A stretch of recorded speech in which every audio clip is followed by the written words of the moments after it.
말씀은 요한복음. 오늘 말씀은 요한복음 5장 37절로 47절 말씀. 한국에 쉽게도 갑니다.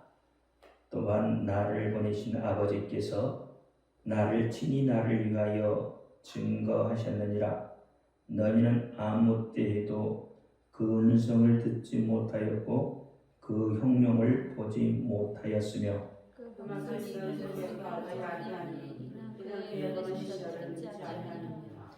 너희가 성경에서 영생을 얻는 줄 생각하고 성경을 상고하거니와 이 성경이 곧 내게 대하여 증거하는 것이로다.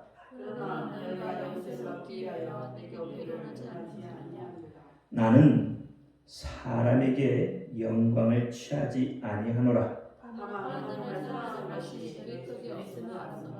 나는 내 아버지의 이름으로 왔음에 너희가 영접지 아니하나 만일 다른 사람이 자기 이름으로 오면 영접하리라. 너희가 서로 영광을 취하고 이르시는 이로부터 오는 영광 보지 아니하니 어찌 나를 믿을 수 있느냐.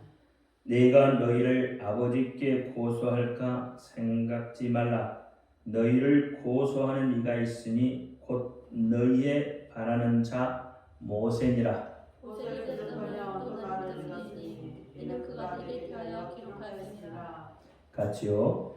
그러나 그의 길도 믿지 아니하거든 어찌 내 말을 믿겠느냐 하시느니라. 아멘. 기도합니다. 할렐루야. 아버지 하나님 감사합니다. 오늘 이 시간에도 함께 하심을 믿습니다. 종이 비록 부족하고 연약하고 입술이 우둔할지라도 오늘 종의 입술을 들어 사용하여 주옵시고 종의 입술에 말씀을 주셔서 그 말씀이 바로 증거되고 선포될 수 있도록 하나님 역사하여 주옵소서.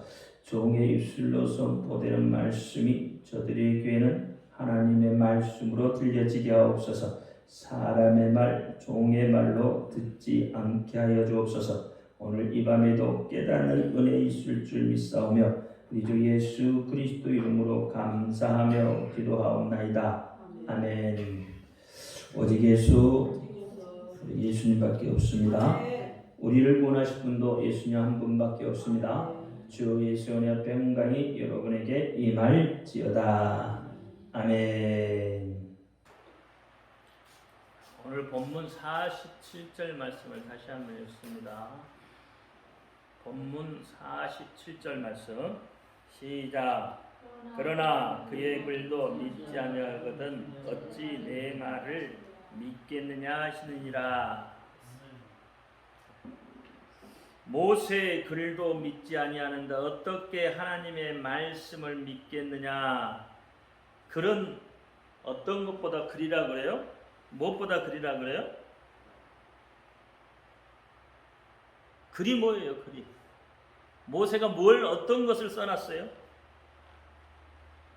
모세의 글도 믿지 아니하였다 하는데 모세가 쓴 성경은 어떤 거죠? 모세오경은 창세기, 출애굽기, 레위기, 민수기, 신명기. 이게 모세오경. 모세육경 그러면 여호수아를 더할 수도 있고 뺄 수도 있어요. 그러니까 모세오경 그러면 신명기까지 어떻게 한다고? 모세오경이다. 모세오경. 이 모세오경은 누가 적었다고요? 모세오경은 모세가 썼어요. 모세오경은 누구를 위해 쓴 거예요? 누구를 위해 쓴 거예요? 하나님에 대해서 쓴 거죠. 모세오경은 그 모세오경도 믿지 아니하는데 보여주고 글로 보여주고 쓰여져 있는 그 모세오경의 말씀도 믿지 아니하는데 어떻게 하나님의 말씀이 믿어지겠느냐? 하나님은 보이시는 분이나요? 보이지 않는 분이나요? 하나님은 보이지 아니하시는 분이죠. 하나님은 영의 영이십니다. 그러니까 영이신 하나님이 보이지 않는데 그 하나님이 말씀하시는 그 말씀이 믿어지겠느냐 이 말이에요. 그 하나님의 말씀이 여러분 믿어지겠느냐? 오늘 본문에도 어떻게 해요? 내가 아버지의 이름으로 왔으나 어떻게 한다고요? 나를 믿지 아니하고 다른 사람이 자기의 이름으로 왔을 때는 믿는다고 해요. 왜 그럴까요? 하나님은 보이지 않는 분이세요. 영이시니까. 그러니까 안 믿어지는 거예요. 마치 오늘 뭐예요? 모세의 글도 잘 믿지 않는데 어떻게 보이지 않는 하나님의 말씀이 믿어지겠느냐? 내가 아무리 아버지의 이름으로 왔다고 아무리 하나님의 이름으로 왔다고 해도 너희가 믿지 아니한다. 왜? 그분을 보지 못했으니까, 그분을 알지 못하니까 모른다는 거죠. 안 믿는다는 거죠. 우리는 뭐만 믿어요? 보여지는 것만 믿어요. 근데 보여지는 것도 안 믿어요. 실상은 보여지는 것도 잘 안 믿으려고 해요. 자기가 경험하고 자기가 손으로 만진 것 외에는 절대 믿으려고 하지 않죠. 그러면 하나님은 영이신데 여러분 하나님을 어떻게 보고 어떻게 만지시겠어요? 하나님이 하시는 말씀을 어떻게 들으시겠어요? 하나님의 말씀은 영이라고 하는데 그 영의 말씀이 들려지겠느냐? 하나님의 음성이 들려지겠느냐 말이에요. 근데 하나님은 하나님의 그 말씀하신 그 영이신 하나님이 사람들의 입을 통해서 그 하나님의 말씀이 글로 어떻게 해요? 써놓았다. 다시 이야기하면 이 영이신 하나님이 말씀하시는 것을 그 말씀을 글자화해서 우리가 눈으로 보게 되어져 있단 말이에요. 그게 경전이에요. 그게 성경이다 이 말이에요. 그러니까 여러분이 성경 말씀을 믿지 못하면 영이신 하나님을 믿는 것이 되나요? 믿지 않는 것이 되나요? 안 믿는 게 되는 거예요. 그래서 오늘 본문 47절에 너희가 모세의 글도 믿지 아니하였거든 어떻게 하나님의 말씀을 믿겠느냐고 하는 거예요. 하나님은 영이십니다. 그러면 하나님의 입에서 나오는 말씀은 무엇일까요? 그것도 영이에요. 영의 존재가 말하는 것은 영이에요. 그러니까 하나님의 말씀을 우리가 영적인 말씀이라고 해요. 영이다 이 말이에요. 하나님의 말씀이 영이에요. 근데 그 말씀을 글자로 기록해 놨다 이 말이에요. 말은 변질될 수가 있나요? 변질될 수가 없나요? 여러분이 하는 말은 변질이 돼요? 변질이 되지 않아요? 말은 변질이 되지 않습니다. 여러분이 하는 말은 다 그대로 기록되어 있어요. 단지 여러분이 하는 말을 바꾸는 것밖에 없어요. 그건 여러분 말은 그 전에 한 말은 그대로 있다니까. 여러분이 전에 했던 말은 그대로 있어요. 그러니까 변하지 않는 거예요.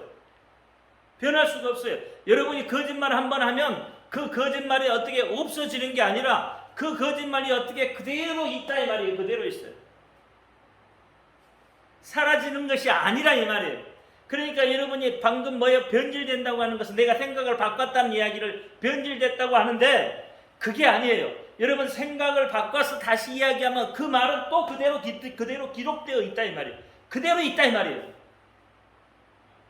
그러니까 여러분의 말은 절대 변질될 수가 없다 이 말이에요. 오늘 한 말은 지금 이 시간 내가 한 말이 조금 있다가 이 말이 바뀌어지는 게 아니라 조금 있다가 한 말 그대로 기록이 된다 이 말이에요. 그대로 있다 이 말이에요. 그러니까 여러분이 한 말은 절대 변질이 안 돼요. 말은 바뀔 수가 없어요. 이해가 되셔요? 말은 절대 못 바뀝니다. 그래서 말을 어떻게 한 번 할 때 심사숙고해서 말을 해야 된다 이 말이에요. 그냥 우리가 남자들이 보통 그렇게 이야기하잖아요. 자존심 때문에 어떻게 어떤 이야기를 해요? 좀 이렇게 부풀려서 이야기를 하는 경우들이 있어요. 저도 그럴 때가 있고, 남자들의 어떤 뭐 기본 습성 때문에 그러려는지 몰라도 기본적으로 어떻게 조금 나를 알아주고 나를 잘 보여주기 위해서 말을 그렇게 할 때가 있어요. 그러나 그것이 어떻게 해요? 진짜가 아니라는 거예요. 그대로 되지 않으면 어떤 일이 벌어져야 다음에 그 말을 통해서 내게 좋은 경우로 돌아오는 법이 없어요. 전부 뭐예요? 안 좋은 방향으로 내게 화살이 돼서 돌아오게 되어 있다 이 말이에요. 그래서 말 한마디를 하더라도 여러분 심사숙고해서 말을 해야 된다 이 말이에요. 왜? 여러분이 한 말은 절대 변질되지 않기 때문에. 다시 말하면 여러분의 한 말은 절대 변하지 않는단 말이에요. 여러분이 욕하면 욕한 것이 그대로 있어요. 욕하면 욕한 것이 그대로 있다 이 말이에요. 아니요, 나 욕 안 했어요. 그러면 그것까지도 그대로 돼 있어요. 이해가 되시죠? 여러분이 한 말은 절대 없어지거나 변질되지 않아요. 그러면 하나님이 하시는 말씀은 어떨까요? 역시 동일하게 변질되지 않습니다. 하나님은 한 번 하신 말씀을 절대로 변개하지 않아요. 안 변해요. 근데 글은 어떻습니까? 글씨는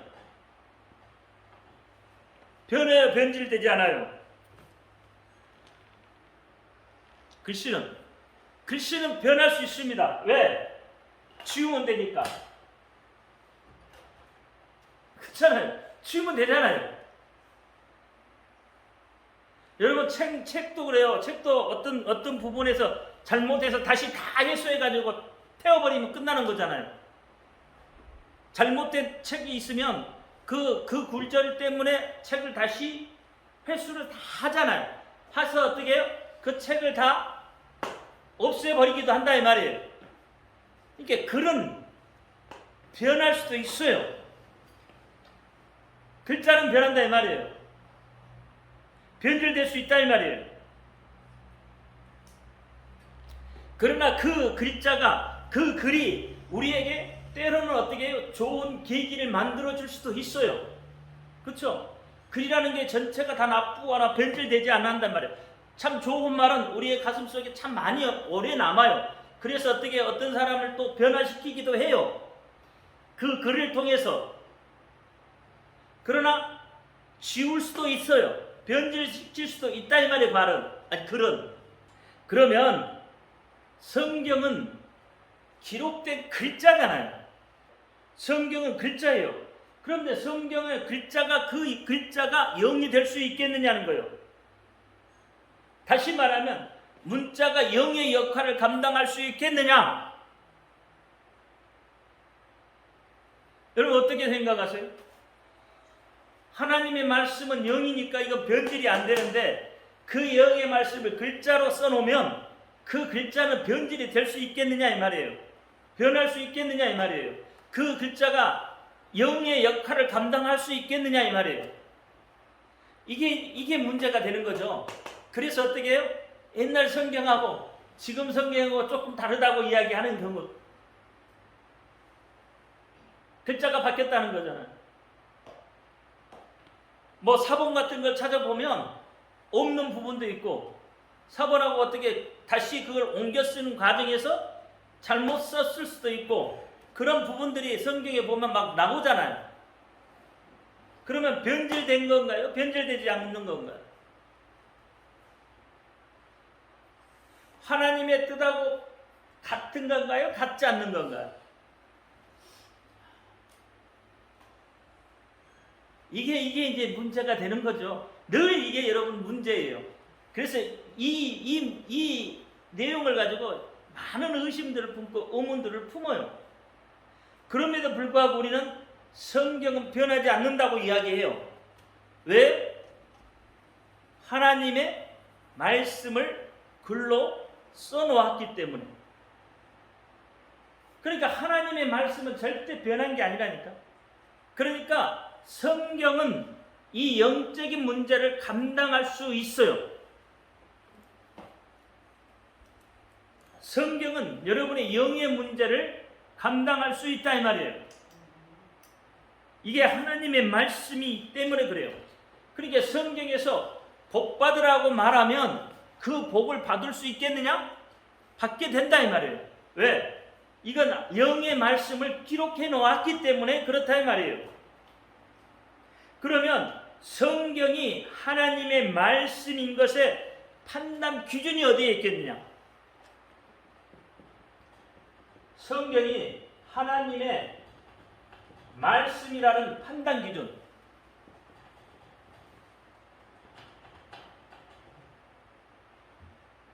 뭘 보고 성경이 하나님의 말씀이라고 이야기하겠느냐는 거예요. 성경의 역사는 하나님이 이끌어가는 영의 역사예요. 그러면 이 영의 역사의 판단 기록은 뭐냐 이 말이에요.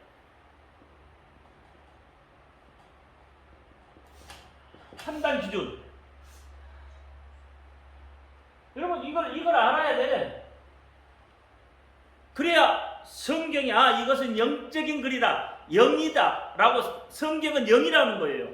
그게 이야기가 되는 거예요.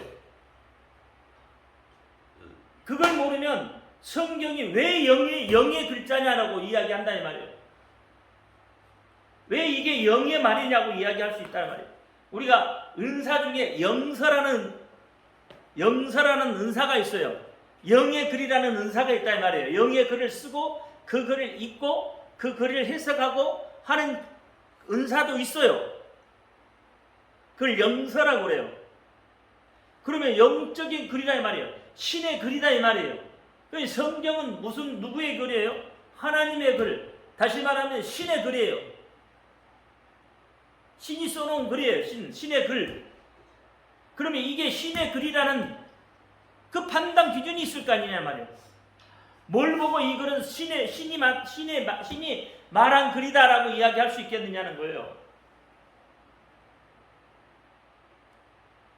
여러분, 책도 이 책은 누가 쓴 책입니다 하고 판단하는 게 있죠.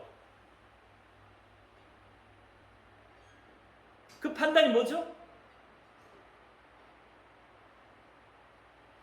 이름이잖아요, 이름. 그렇죠? 이름.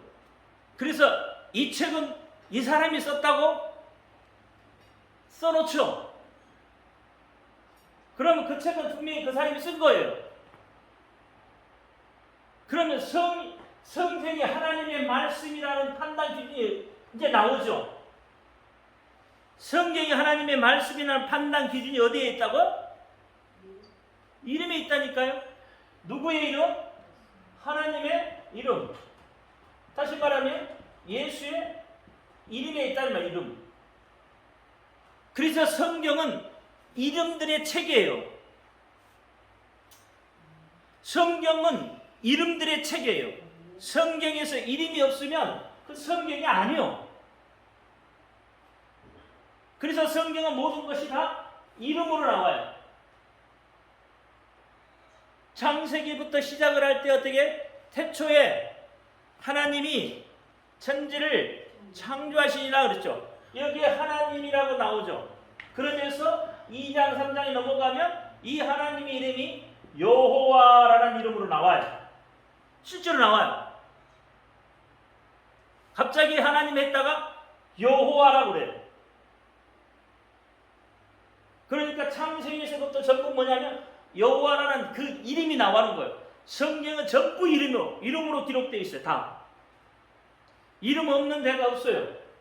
이름 없는 책이 있던가요? 역대상, 역대하, 열왕기하, 열왕기상은 전부 왕들의 이름만 나와. 그만큼 이름에 대해서 이야기를 하고 있단 말이에요. 그래서 성경은 누구의 이름이 있다고요?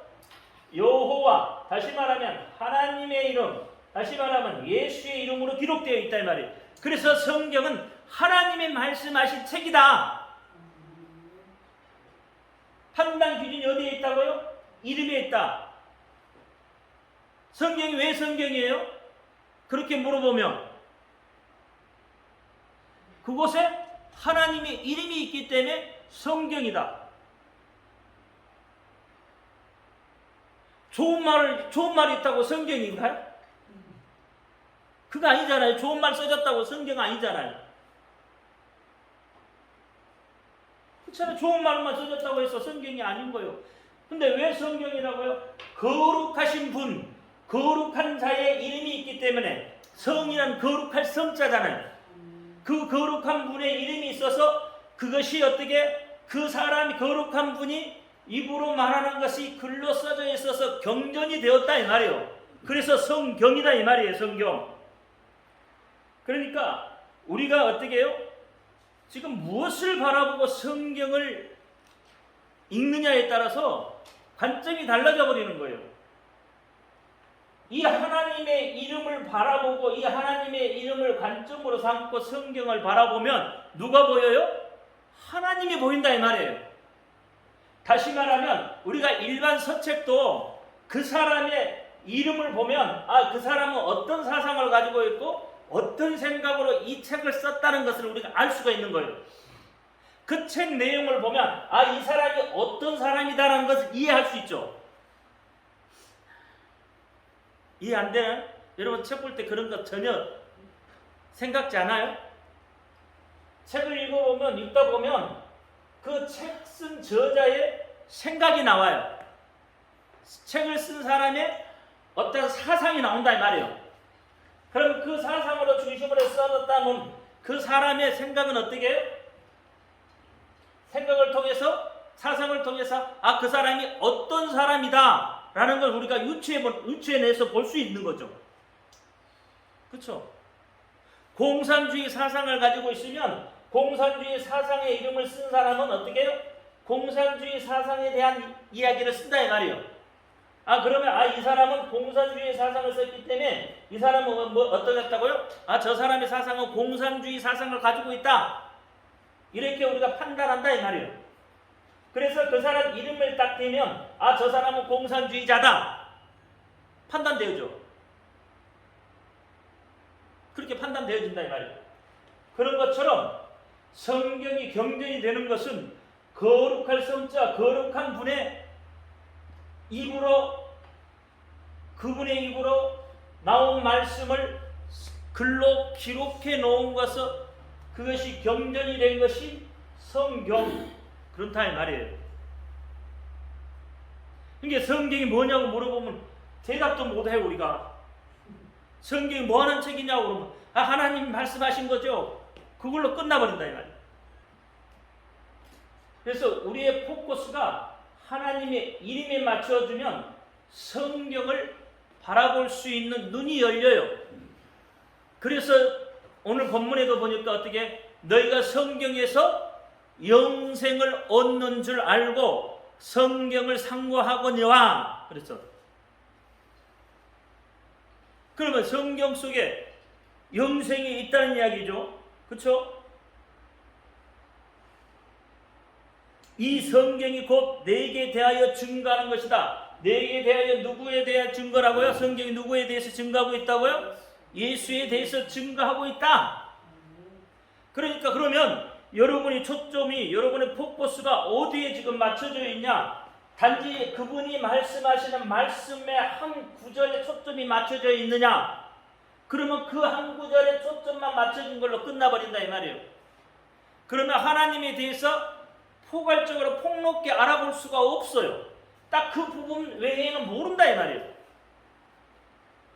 우리가 역사와 능력을 경험하기 위해서는 하나님의 말씀이 단 한 구절이라도 내게 들어와서 그 말씀이 역사하도록 하지만 그것은 하나님을 어떻게 100%란다. 하나님을 어떻게 조금이라도 알 수 있는 방법이 안 된다 이 말이에요. 하나님의 능력을 알아가는 거지만 하나님에 대해서 깊게 알아볼 수 있는 방법은 아니다. 그러면 하나님에 대해서 깊게 알아보려면 어떻게 해야 돼요? 그분이 누구이신가, 그분의 이름에 대해서 알아야 된다 이 말이에요. 폭넓게 좀 포커스가 그렇게 맞춰져야 돼요. 이 포커스가 잘못 맞춰지면 우리가 방향이 흔들릴 수밖에 없다 이 말이에요. 포커스가 잘못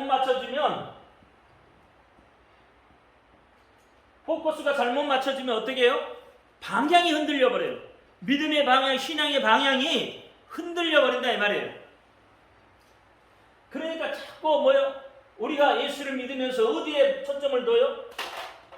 어떤 은사에 대해 초점을 둔다요. 은사. 누가 무슨 큰 은사를 베푸면 그게 다인 줄 알아. 그게 성령의 역사인 줄 안다 이 말이에요.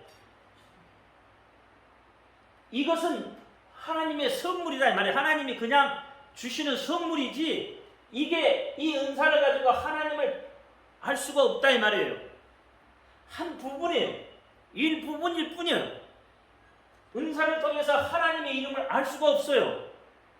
하나님은 하나님이 계시해 주셔야만 돼. 그러니까 우리가 어떻게 여기에 포커스를 맞추면 여기에 움직인다 이 말이에요. 방향이 흔들린다 이 말이에요. 성경도 여러분 종말이라는 것에 포커스를 맞추면 자꾸 그쪽으로만 가게 되어 있어요. 그러다 보면 어떻게 해요? 시한부 종말론 쪽으로 빠져들어갈 수밖에 없어요.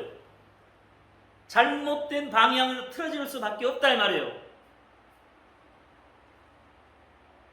시한부 종말론이 아니라 말이에요. 이것을 가지고 어떻게 하나님에 대해서 아냐 이 말이에요. 어떻게 하나님 나라에 대해서 알 수 있겠느냐? 어떻게 천국에 대해서 알 수 있겠느냐? 하나님의 이름도 모르는데 하나님의 이름도 모르는데 어떻게 하나님의 나라를 들어가요? 그렇잖아요. 하나님의 이름을 모르는데 어떻게 하나님 나라를 들어가겠느냐고요. 못 들어간다 이 말이에요. 그러니까 방향 설정이 잘못되면 믿음이 흔들려 버려요. 방향 설정이 잘못되면 우리 신앙이 흔들려 버린단 말이에요. 우리가 믿는 목적을 잃어버리게 돼요. 목적을 잃어버리지 않으려면 하나님의 이름에 대해서 알아야 된다 이 말이에요. 그분이 어떤 분인가 그 이름을 통해서 알아. 아까 이야기했잖아요. 우리 일반 서책을 통해서도 알 수 있듯이 우리가 하나님의 이름을 알아야 그분이 어떤 분인가를 안다 이 말이에요. 그분이 무엇을 하셨는지, 어떤 일을 하셨는지, 어떤 이적을 베푸셨는지, 그것을 어떻게 베푸셨는지, 무엇으로 베푸셨는지 알 수 있게 되는 거죠. 보니까 뭐예요? 이적과 표적을 나타내실 때 전부 보니까 이름으로 나타내시더라 이 말이에요. 이름으로 나타내시다. 그럼 은사도 뭘로 나타내야 돼? 이름으로 나타나는 거예요. 그러니까 누가 뭘 해서 어떤 은사가 썼다가 아니라 이 은사를 주신 누가 나타나야 돼? 하나님이 나타나고 이 은사를 허락하신 예수 그리스도가 나타나야 된다 이 말이에요. 근데 우리는 어떻게 해요?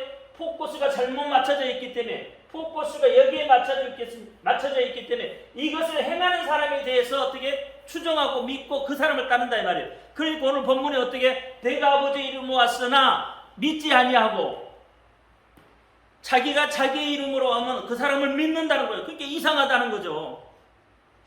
이것을 주시는 분이 누구? 하나님. 이것을 주신 분이 예수님이니까 이 예수님이 이것을 통해서 나타나야 되는데 우리는 이것에 포커스를 맞추고 이것에 초점을 맞추니까 어떻게 돼? 이 사람, 그것을 행하는 사람이 나타난다 이 말이에요. 그게 사도행전에 보면 바울이 아덴에서 설교할 때에 그렇잖아요. 맞나요? 희미하고 스스하고 그 말할 때 그 이야기할 때 어떻게 해요? 사람들은 어떻게 해요? 그 희한한 능력을 방하고 그 말을 통해서 그들이 허면에 스스니 하면서 어떻게 해요? 신들처럼 여겨버렸다 이 말이에요. 그러니까 바울이 어떻게 해요? 아니다, 우리는 그런 사람 아니다. 우리는 누구요? 하나님이 보내신 사람이라는 거예요. 우리는 그냥 사람이라는 거예요. 그러니까 여기에 자기들이 나타나는 것을 극구 어떻게 해요? 반대하잖아요. 아니라는 거죠. 그리고 누가 나타나는 거예요? 하나님이 나타나요. 하나님. 아덴에서 설교할 때도 자기 생각으로 설교했더니 어떻게 해요? 사람들 다 갔지만 2차에 아덴에 설교할 때는 어떻게 해요? 회개하는 자들이 나타나잖아요. 막 5,000명씩 늘어나잖아요. 그러니까 여기 이제는 뭐예요? 자기가 드러났죠. 마치 은사를 향한 자가 달걀 드러난 것처럼. 그러나 애기 때는 뭐예요? 하나님의 말씀이 드러난 거예요. 그분이 하신 말씀이 드러난 거예요. 그분의 이름이 드러나는 거예요. 그러니까 어떻게? 회개하는 자가 일어난다 이 말이에요. 회개하는 자가 있다 이 말이에요. 우리가 복음을 전해도 내가 중심에 내가 했다고 하는 것은 하나님이 기뻐하지 않는 거예요. 이게 하나님의 일이에요. 하나님. 그러니까 누가 드러나야 돼? 하나님이 드러나는 거예요. 그럴 때 하나님이 기뻐하신다 이 말이에요. 그리고 오늘 본문에 보니까 뭐라 그래요? 나는 사람으로부터 영광을 받지 아니한다 그랬어요.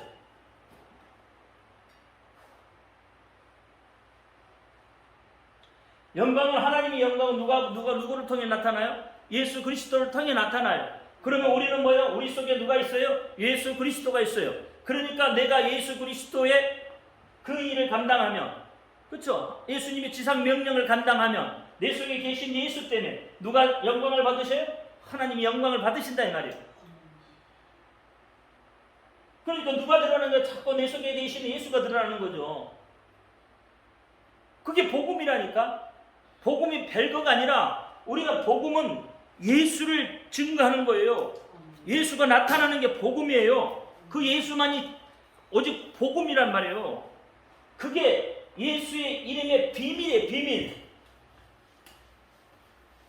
이름이 가지고 있는 비밀. 비밀.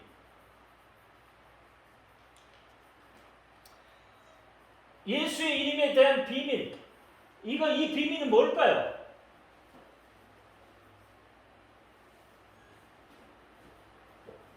왜 이 비밀이라고 할까? 이름을 말하면서 왜 비밀이라고 그래요? 그것은 예수의 이름이 가지고 있는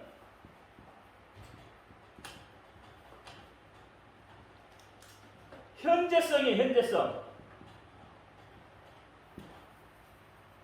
현존의 신비. 이게 신비예요. 이름이 그 이름으로 우리가 말하면 지금 이 시간에 일어난다는 거예요. 그 이름이 신비롭다 이 말이에요. 지금은 없지만 이분이 안 계시지만 우리가 그분의 이름으로 이야기하면 그분이 마치 이곳에 지금 있는 것처럼 동일하게 일어난다 이 말이에요. 동일한 역사가 일어난단 말이에요. 예수님 당시에 어떻게 해요? 환자들을 고쳤어요. 예수님 당시에. 그러면 예수님이 지금은 안 계시잖아요. 그러면 어떻게 고칠 거냐 이 말이에요. 예수님이 안 계시니까 지금 우리가 어떻게 고쳐야 돼? 예수님이 주시고 간 뭐가 있어요? 이름이 있죠. 그래서 예수님이 주시고 간 그 이름으로 고친다 이 말이에요. 그러면 그 이름이 현재 나타난다 이 말이에요. 역사가. 이름의 역사가 현재 나타난다 이 말이에요. 이게 신비로운 거죠. 그러니까 지금 내가 예수 이름으로 병을 치료하면 병이 떠나가는 거예요. 그렇죠? 귀신이 떠나간다 이 말이에요. 마가복음 16장 이야기하잖아요. 그와 같은 역사들이 지금 일어날 수 있다는 거예요. 지금. 그래서 이게 비밀이라는 거예요. 근데 이 비밀은 아무나 안 갖춰줘요. 이 비밀을 누구만이 가져요? 이 비밀은 믿는 자만이 갖는다 이 말이에요. 그 이름의 능력을 믿는 자들. 그렇죠? 그 이름의 능력을 믿는 자들. 마태복음에도 보니까 5장인가 6장인가 보니까 그렇더라고요. 예수님이 하신 일을 보고 그 이름을 믿었다라고 그래요. 하신 일을 보고 뭘 믿었다고요? 이름을 믿었다. 이름을. 하신 일을 보고 이름을 믿은 거라 이 말이에요. 그러니까 이 이름이라는 것이 엄청나게 귀중한 거고 엄청나게 귀한 거고 엄청나게 신비로운 거예요. 과거 2000년 전에 우리에게 주시고 가신 그 이름의 능력이 2000년 후에 오늘날 우리에게까지 이루어지고 있다. 근데 이 이름의 비밀은 누구만 알아요? 믿는 자만 안다. 믿는 자만. 믿지 않는 자는 이름의 비밀을 알 수가 없다. 에베소서 3장을 한번 볼까요? 3절. 곧 계시로 내게 비밀을 알게 하신 것은 내가 이미 대강 기록함과 같으니 이것을 읽으면 그리스도의 비밀을 내가 깨달을 것을 너희가 알 수 있으리라. 이제 그의 거룩한 사도들과 선지자에게 성령으로 나타내신 것 같이 다른 세대에서도 사람의 아들들에게 알게 하지 아니하셨으니 이는 이방인들이 복음으로 말미암아 그리스도 예수 안에서 함께 후사가 되고 함께 지체가 되고 함께 약속에 참여하는 자가 됨이라. 이 복음을 위하여 그의 능력이 역사하시는 대로 내게 주신 하나님의 은혜의 선물을 따라 내가 일꾼이 되었노라. 모든 성도 중에 지극히 작은 자보다 더 작은 나에게 이 은혜를 주신 것은 측량할 수 없는 그리스도의 풍성을 이방인에게 전하게 하시고 영원부터 만물을 창조하신 하나님 속에 감추었던 비밀의 경륜이 어떠한 것을 드러내게 하려 하심이다. 이렇게 이야기하는 거죠. 그러니까 이 에베소의 말씀처럼 어떻게 해요? 대충 우리가 성경에서 하나님의 비밀을 대충 이야기를 했지만 그것을 읽으면 그리스도의 비밀을 내가 깨달아 알 수 있다고 하는 거죠. 근데 그 비밀을 거룩한 사도들과 선지자들에게 성령으로 나타내신 것 같이 다른 세대에서는 사람의 아들들에게는 알지 아니하게 하셨다. 그 말은 뭐예요? 하나님을 믿지 아니하는 자들에게는 알지 아니하게 하셨다. 사람의 아들들이다 이 말이에요.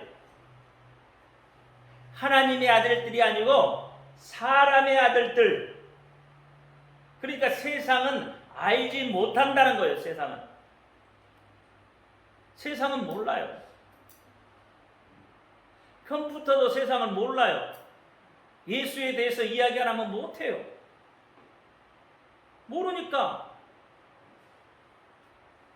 왜 모를까요? 왜 컴퓨터가 모를까요? 컴퓨터가 왜 모를까요? 컴퓨터가 할 수 없는 게 하나가 있어요. 뭘 못할 것 같아요?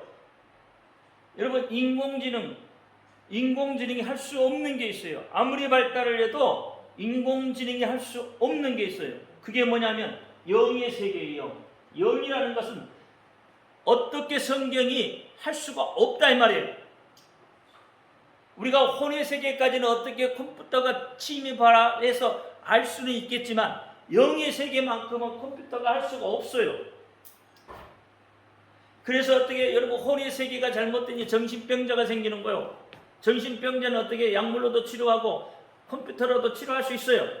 그러나 영의 세계는 보이지 않는 세계이기 때문에 이것은 사람이 모르기 때문에 이것을 어떻게 그 컴퓨터에다 입력을 하겠느냐 이 말이에요. 모른다 이 말이에요. 몰라. 그래서 영의 세계는 컴퓨터가 어떻게 해볼 수가 없어요. 그래서 하나님의 말씀을 걷다가 집어넣어도 그 말을 앵무새처럼 읊을 수는 있지만 그 말씀 속에 감추어 있던 하나님의 비밀은 알 수가 없다. 여러분, 하나님의 말씀의 비밀을 왜 모를까요? 각자 읽은 사람에 따라서 그 말씀이 달리 달라질 수 있어요. 그게 내마로 오기 때문에 성경이 어떻게 그것을 어떻게 풀이를 어떻게 해놓냐에 따라서 그 말씀이 그것밖에 안 되는 거죠.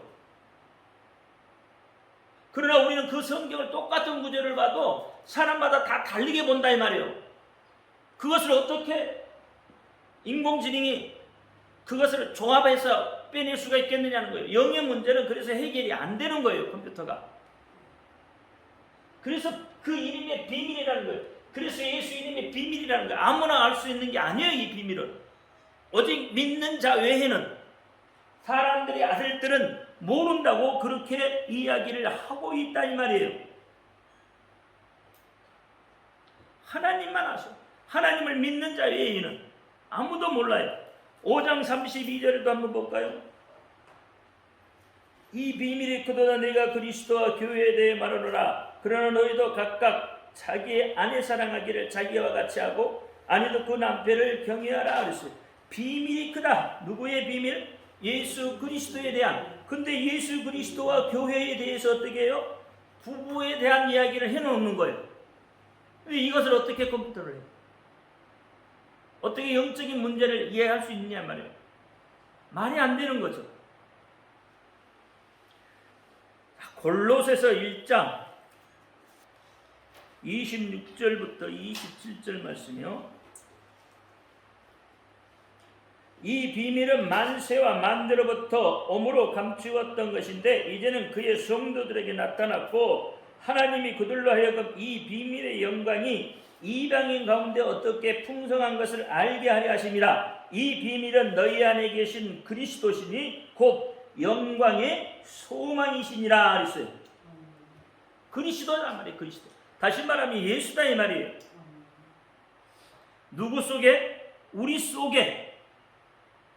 속에 계시는, 우리 안에 계시는 그 예수의 이름, 예수의 비밀이다 있는 거예요. 예수의 현재성을 이야기하고 있는 거예요. 골로새서 2장 2절. 이는 저희로 마음의 위안을 받고 사랑 안에서 연합하여 원만한 이해의 모든 부유에 이르러 하나님의 비밀인 그리스도를 깨달아 알게 함이라. 그 안에는 지혜와 지식의 모든 보화가 감추어져 있느니라. 여기도 그렇잖아요. 하나님의 비밀인 하나님의 비밀 그리스도다 이 말이에요. 예수 그리스도다 이 말이에요. 하나님의 비밀인 이 예수 그리스도를 깨닫는데 이 예수 그리스도 안에 뭐가 있다고요? 지혜와 지식과 모든 보화 다 이 안에 감춰져 있다는 거예요. 누구 안에? 예수 그리스도 안에 감추어져 있다. 예수 그리스도 안에. 또 4장 3절. 또한 우리를 위하여 기도하되 하나님의 전도할 문을 우리에게 열어주사 그리스도의 비밀을 말하게 하기를 구하라. 내가 이것을 인하여 매임을 당했노라. 그리하여 내가 마땅히 할 말로서 이 비밀을 나타내리라. 외인을 향하여서는 지혜로 행하여 세월을 아끼라. 너희 말을 항상 은혜 가운데서 소금으로 고르게 함같이 하라. 그리하면 각 사람에게 마땅히 대답할 것을 알리라. 여기에도 그렇잖아요. 그리스도의 비밀을 말하기를 구하라 그랬어요. 예수 그리스도의 비밀을 말하기를 구하라. 여러분의 입으로 어떻게 해요? 예수 그리스도를 말할 수 있어야 된다 이 말이에요. 증인이 되어야 된다 이 말이에요. 전도하고 선교하고 여러분 이 예수 그리스도의 비밀을 가진 자로서의 그 사명을 감당하라는 거예요.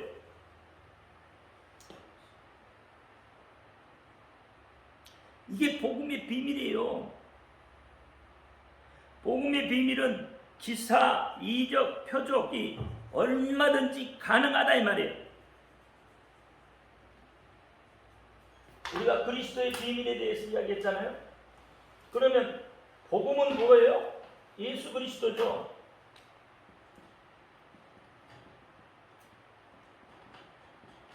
복음의 비밀은 예수 그리스도 안에 있잖아요. 방금 우리가 골로새서 2장에서 읽었잖아요. 골로새서 4장 3절에 그렇잖아요. 그리스도 안에 뭐가 있다고요? 지혜가 있고 지식이 있고 각 모든 보화가 있다 그랬어. 그리스도 안에. 그렇죠? 그러니까 복음의 비밀인 예수 그리스도 이 안에 지혜가 있고 지식이 있고 모든 보화가 있다는 거예요. 그러니까 이것은 이 복음의 비밀은 어떤 게요? 얼마든지 뭐요? 지사와 이적과 표적을 나타낼 수 있다. 왜? 이 안에 뭐가 있고 지식과 지혜가 모든 보화가 있기 때문에 그리스도 이름으로 보면 모든 기사와 이적과 표적으로 다 나타낼 수 있다. 예수의 이름으로. 예수 이름으로.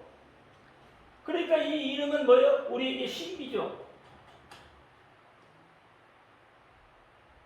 다른 사람에게는 뭐예요? 비밀이고 우리에게는 드러나 있는 거고. 여러분 천국의 비밀도 마찬가지예요. 그 이름을 갖는 자가 천국을 갖는 거예요. 이름 없이 천국을 못 간다 이 말이에요. 이름을 아는 자가 천국 가는 거예요. 마태복음 13장 대답하여 가로되 천국의 비밀을 아는 것은 너희에게 허락되었으나 저희에게는 아니 되었나니 그랬어요. 자, 천국의 비밀을 누구에게 허락되었다고요? 너희는 누구예요? 아까 우리가 이야기했었잖아요. 믿는 자들이죠. 그렇죠? 믿는 자에게는 허락이 되었으나 사람의 아들 때에게는 허락이 되지 아니하였다. 그러니까 믿는 자죠. 여기에 너희는 그렇죠. 너희에게는 허락되었으나 믿는 너희에게는 뭘 믿는?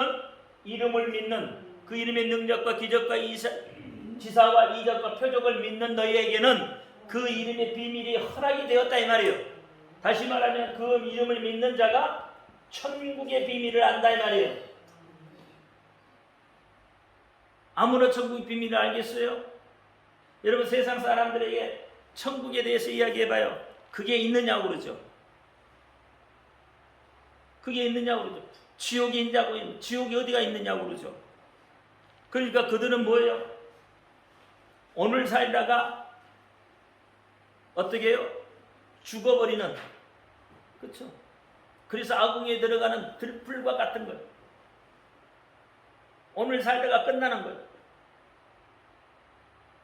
그러니까 이름의 신비를 모르는 거예요. 그들은 천국의 비밀을 알 수가 없어요. 하나님의 천국의 비밀은 오늘 마태복음 13장 11절 말씀처럼 이름을 믿는 자들이란 말이에요. 이름을 아는 자예요. 예수 이름을 아는 자. 마가복음 4장 11절에도 그렇잖아요. 하나님 나라의 비밀은 동일하게 이야기하고 있잖아요.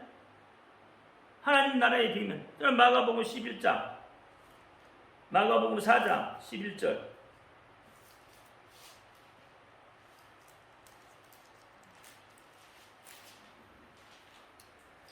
또 이르시되 하나님 나라의 비밀을 너희에게 주었으나 외인에게는 모든 것을 비유로 하나니 이는 저희는 보기는 보아도 알지 못하며 듣기는 들어도 깨닫지 못하며 돌이켜 죄사함을 얻지 못하게 하여 함이라. 하나님의 비밀을 어떻게 한다고요? 너희에게는, 다시 말하면 믿는 너희에게는 주었으나 외인에게는, 사람의 아들들에게는 모든 것을 어떻게 비유로 했기 때문에 그들은 어떻게 보아도 보지 못하고 들어도 듣지 못하는 것 같다 이 말이에요. 보기는 보아도 알지 못하고 듣기는 들어도 깨닫지 못하여서 돌이켜 죄사함을 얻지 못한다. 그러니까 이들은 뭐요? 하나님 나라의 비밀을 알 수가 없어요. 그러니까 하나님 나라를 들어갈 수가 없게 되는 거예요. 누가복음 8장 10절에도 동일한 말씀이 들어있어요. 그러면 고린도전서 4장 1절, 사람이 마땅히 우리를 그리스도의 일꾼이요 하나님의 비밀을 맡은 자로 여길지니 그리고 맡은 자들에게 구할 것은 충성이니 너희에게나 다른 사람에게나 판단받은 것이 너에게는 매우 작으니라. 나도 나를 판단치 아니하노니 내가 자체가 아무것도 깨닫지 못하나 그러나 이를 인하여 의롭다함을 얻지 못하노라. 다만 나를 판단하신 이는 주시니라 했어요. 그러니까 하나님의 비밀을 맡은 자는 누구예요? 예수의 이름을 믿는 자가 하나님 나라의 비밀을 맡은 자예요. 하나님의 비밀을 맡은 자는 누구에게도 판단받지 아니한다. 누구에게도 판단받지 않아요. 하나님의 비밀을 맡은 자이기 때문에. 여러분 한국 교회 위기라고 하죠. 왜 한국 교회 위기라고 합니까? 무엇 때문에 한국교회 위기라고 해요? 그것은요, 원인은 복음이 본질을 떠나서 사역에만 치중하고 있기 때문에 그렇다 이 말이에요.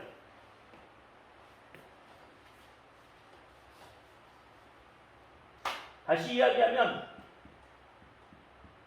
복음의 본질을 떠났어요. 그리고 뭐에 치중한다고요? 사역에만 치중해요.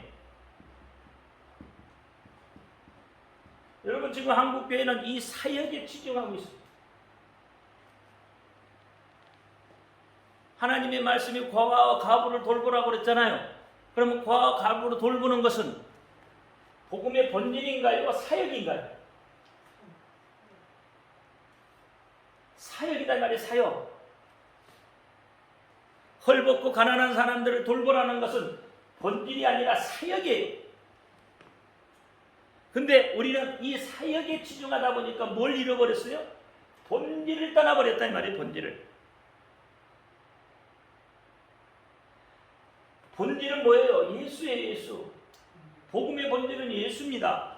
예수 이름이 있어요. 이름이 본질이에요. 이 이름을 증거하기 위해서 사역을 하는 것이지, 사역에 치중해서 예수 이름을 증거한다고 지금 생각하고 있다 이 말이에요.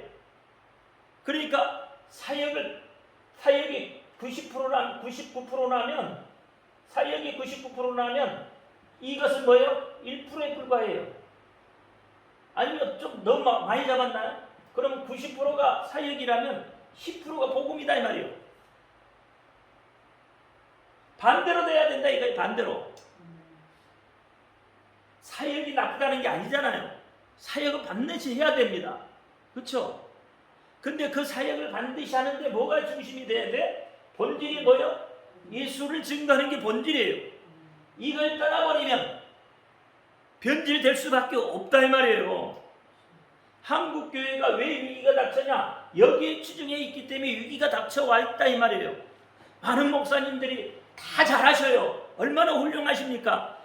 잘하시고 훌륭한데 그분들의 뭐가 빠졌어요? 본질이 빠지고 사역에 집중하고 있다는 거예요. 그러니까 강단이 위기가 온 거예요. 그래서 강단에 뭐가 없다고요? 복음이 없다고 말하는 거예요. 복음이 없다고. 이해가 되세요? 큰 교회 목사님들 사역에 집중해요. 작은 교회 목사님도 사역에 집중해요. 그래서 예수를 이만큼 전하는 거예요. 이만큼. 그리고 사역은 이만큼 하는 거예요. 그러니까 위기가 올 수밖에 없잖아요. 그래서 그 내용의 본질에 따라서 인간의 방법을 동원하게 되고 욕심에 치중하게 돼요. 그러니까 변화되는 거예요. 그러니까 바뀔 수밖에 없죠. 힘을 잃어버릴 수밖에 없어요. 강단이 힘을 잃어버릴 수밖에 없다 이 말이에요. 옛날에는요, 여러분 복음에서 벗어나면 목사님들이요 얼마나 여러분 질타한지 아세요? 그 질타도 성도들이 달게 받았다 이 말이에요. 근데 오늘날 목사들이 여러분 복음에서 잘못됐다고 돌이키라고 하면 뭐라고 해요 여러분? 목사를 향해서 여러분 뭐가 하냐는 말이에요. 손가락질 하잖아요. 솔직히 이야기해서. 그러면 안 된다고, 그렇게 믿음 생활하면 안 된다고 하면 전부 뭐예요? 손가락질해요.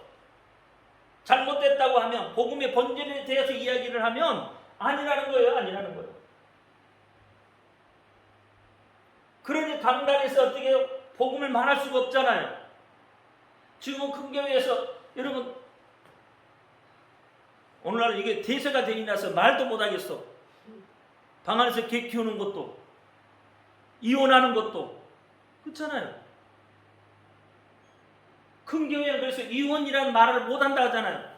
워낙에 뭐예요? 이혼하는 가정이 많으니까. 그 전부 뭐예요? 사람의 방법대로 하는 거잖아요. 사람을 방법에 동원하고 또 자기들의 어떤 욕심에 치중되어 있어요. 복음이 아니라. 옛날에는 안 그랬다니까. 물론 쌍시옷을 들어가서 하는 것은 여러분 안 좋잖아요. 당연히 안 되는 거죠. 근데도 어떻게 그 시대에는 그렇게 해도 그게 하나님의 말씀인 줄 알고 아멘 했다 이 말이에요. 지금은 만약에 그렇게 했다 그러면 난리가 날 거죠. 그렇잖아요. 그만큼 깨어있다고 있어서 그렇다고 봐야 되나요? 아니면 어떻게 봐야 되나요? 그게 하나님의 말씀이라고 하면 어떻게든 그 말씀을 받아들였다 이 말이에요. 쉽게 말하면 말하기 좋게 그렇게 이야기하지만, 근데 오늘날은 그렇게 하면 난리가 나죠. 그래서 뭐요? 목사가 승계니 계승이니 하는 소리다, 엉뚱한 소리들 해쌓고 다 그게 뭐예요? 승계니 계승이니 하는 것은 뭐냐고요? 그게 복음이냐고요? 복음의 본질이냐고요? 승계나 계승이나 뭐가 달라요? 솔직히 그 복음의 본질이 아니잖아요. 그러니까 한국 교단이 지금 힘을 잃어버렸다 이 말이에요. 회개하라면 여러분 회개하는 거 싫어하잖아요. 지금 유턴해야 할 때입니다. 지금 마지막 시대를 우리가 달려가고 있기 때문에 이 시대에 우리가 유턴해야 돼요. 다시 돌이켜야 돼요. 회개하며 돌이켜야 합니다. 왜 그렇게 해야 돼요? 하나님 나라가 가까이 와 있으니까. 하나님 나라가 가까이 와 있으니까 우리가 지금 거기에서 유턴해야 돼요. 사역에만 집중하지 말고 복음의 본질을 이해하게 하고 회개하라고 하고 돌이켜야 되고 유턴해야 된다고 말해야 돼요. 왜? 하나님 나라가 가까이 왔다 이 말이에요. 그래서 요한이 뭐라 그래요? 회개하라, 천국이 가까워 있다. 누가 이스라엘 백성 너희들에게 지금 왜 나무 뿌리에 뭐가 놓여 있다고요? 도끼가 놓여 있는데, 도끼가 지금 나무 뿌리에 도끼가 놓여 있다고요. 그런데 언제까지 사역에 집중하고 정말로 복음의 본질을 잃어버리고 엉뚱한 방향으로 목사도 성도도 동일하게 다 그렇게 가고 있단 말이에요. 그래서 복음에 할 말을 못해. 잘못된 거 봐도 지금은 눈을 감아야 되는 시대예요. 고쳐주려고 안 해. 왜? 고쳐주려고 하면 성도가 싫어하니까, 교회 떠나버리니까, 힘들어지니까, 성도는 또 듣기 싫으니까 안 들으려고 하고. 복음이 힘을 잃어버린 이유는 여기에 있습니다. 한국 교회가 힘을 잃어버린 이유가 여기 있고, 여러분 믿는 사람들의 성도들이 무력해진 이유가 여기에 있어요. 복음에 대해서 모르기 때문에, 복음을 들으려고 하지 않기 때문에, 세상 방법을 동원하고 세상 방법대로 살려고 하기 때문에, 그리고 나타나는 현상, 이적과 기적만 쫓아가기 때문에, 그게 사역이잖아요. 여러분 깨닫기를 바랍니다. 도끼가 뿌리에 놓여 있어요. 회개하고 빨리 유턴하시기 바랍니다. 기도합니다. 할렐루야. 아버지 하나님 감사합니다. 오늘 말씀을 통해서 아버지 하나님 깨닫는 은혜 주심을 감사합니다. 아버지 하나님, 우리가 복음의 본질로 다시 돌아갈 수 있도록 하나님 역사하여 주옵소서. 우리 예수 그리스도 이름으로 감사하며 기도하옵나이다. 아멘. 하늘에 계신 우리 아버지여, 이름을 거룩히 여김을 받으시오며 나라에 임하옵시며 뜻이 하늘에서 이루어진 것 같이 땅에서도 이루어지이다. 오늘날 우리에게 일용할 양식을 주옵시고, 우리가 우리에게 죄 지은 자를 사하여 준 것 같이 우리 죄를 사하여 주옵시고, 우리를 시험에 들지 말게 하옵시고 다만 악에서 구하옵소서. 나라와 권세와 영광이 아버지께 영원히 쌓옵나이다. 아멘. 모든 영광 하나님께 올려드립니다. 감사합니다.